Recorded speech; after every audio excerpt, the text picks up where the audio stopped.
तो दिल्ली सरकार के मंत्री मनजिंदर सिंह सिरसा अमृतसर में श्री हरमंदिर साहिब पहुंचे और शीश नवाया। मनजिंदर सिंह सिरसा ने कहा कि दिल्ली में भ्रष्टाचार को खत्म किया जाएगा और जल्दी ही वे CAG रिपोर्ट को पेश करेंगे। उन्होंने कहा कि जिसने भी भ्रष्टाचार किया होगा उसके खिलाफ सख्त से सख्त कार्रवाई की जाएगी। सिरसा ने कहा कि आने वाले दिनों में अरविंद केजरीवाल ज्यादातर कोर्ट कचहरियों के ही चक्कर लगाते हुए नजर आएंगे। दिल्ली में घुसपैठियों और रोहिंग्याओं को लेकर मनजिंदर सिंह सिरसा ने कहा कि दिल्ली में किसी भी घुसपैठियों और रोहिंग्या को नहीं रहने दिया जाएगा, कानून में रहकर कार्रवाई की जाएगी। उन्होंने कहा कि उनकी सरकार की ओर से यमुना की सफाई के ऊपर काम शुरू कर दिया गया है और जल्द ही यमुना को साफ किया जाएगा और दिल्ली में प्रदूषण को भी खत्म किया जाएगा। गुरु रामदास पातशाह जी के दर पर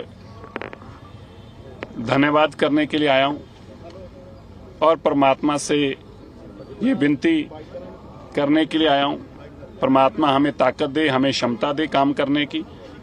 हम दिल्ली के विकास के लिए, देश की राजधानी को खूबसूरत बनाने के लिए, दिल्ली के लोगों की जिंदगी में खुशियां लाने के लिए हम कर पाएं, ये ताकत मैं गुरु साहब के चरणों में और सारी मेरी दिल्ली जिसकी सेवा करने का हमें मौका मिला है वो खुशहाल रहे, वो आबाद रहे।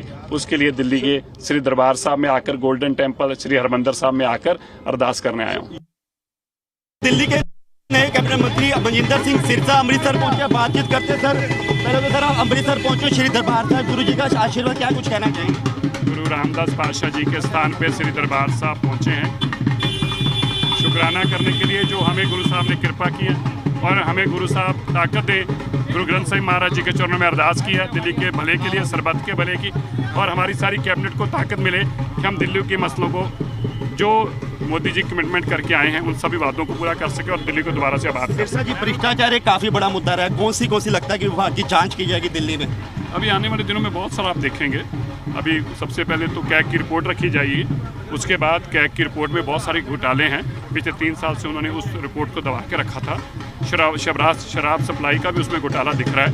तो ऐसे बहुत सारे हैं, पर मैं आपको ये बता सकता हूँ कि केजरीवाल जी का ज़्यादा समय कोर्ट कचहरियों में और जेलों में निकलने वाला जितना उन्होंने पैसा लूटा है। दिल्ली में अवैध कंस्ट्रक्शन बहुत है, लगता है कि जो यूपी में बुलडोजर चलता था वो दिल्ली में भी अब बुलडोजर चलेगा। बुलडोजर का काम नहीं है, हम लॉ एंड ऑर्डर के तरीके से यहाँ पे वहाँ के जैसा यूपी में बहुत लॉ एंड ऑर्डर बिगड़ चुका था, दिल्ली में ऐसी स्थिति नहीं है कि बुलडोजर लाना पड़े।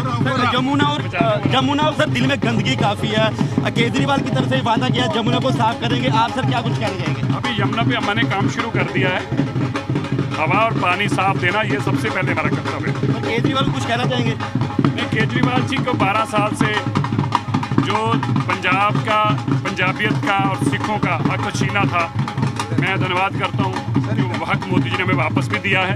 और साथ में अब वो केजरीवाल जी वहाँ से उजाड़ कर दिल्ली को पंजाब की तरफ चल पड़े हैं। यहाँ पर भी करोड़ रुपया लूटा, 1.25 लाख करोड़ रुपया पंजाब पे कर्जा चढ़ गया, 1.25 लाख करोड़ रुपया। और वो पैसा कहाँ गया? केजरीवाल जी के लिए प्राइवेट जहाज हायर किए गए, चॉपर हायर किए गए, अखबारों में केजरीवाल जी के लिए ऐड दी गई। गुजरात में, महाराष्ट्र में, उत्तर प्रदेश में, छत्तीसगढ़ में 1.25 लाख करोड़ रुपया कर्जा चढ़ा दिया। और अब जो दिल्ली के स्कूल बर्बाद करके पंजाब के स्कूलों के अंदर ही चले गए। केजरीवाल जी बताइए, मनीष सिसोदिया के पास कौन सी ऐसी जानकारी है जो पंजाब के लोगों के पास नहीं है? कौन सी ऐसी चीज जो पढ़ाना चाहते हैं पंजाब के लोगों को, जो केजरीवाल जी जानते हो, मनीष सिसोदिया जानते हो और पंजाब के लोग ना जानते हो? तुम पंजाब के लोगों को छोटा दिखाने की कोशिश कर रहे हो, पंजाब के लोग तुम्हें जवाब देंगे। दिल्ली में सर घुसपैठी और रोहिंग्या का सर काफी बोलबाला है, उसके ऊपर हटेंगे, कोई घुसपैठी नहीं रह जाएगा दिल्ली में। एक्सक्लूसिव जी मीडिया से एक्सक्लूसिव बातचीत की है दिल्ली के नए कैबिनेट मंत्री बने मनजिंदर सिंह सिरसा ने, और कहा कि जो भी घुसपैठियाँ होंगे, रोहिंग्या को किसी को भी हो दिल्ली में नहीं रहने दिया। अगर बात करें इनलीगल कंस्ट्रक्शन की तो उसके ऊपर भी जो सख्त से सख्त कार्रवाई की जाएगी। और उनका कहना है कि आने वाले दिनों में जो है अरविंद केजरीवाल हो या मनीष सिसोदिया, उनके जो ज़्यादा चक्कर जो है वो कचहरियों में ही लगेंगे। कैमरा दिलीप के साथ भरत शर्मा, जी मीडिया, अमृतसर।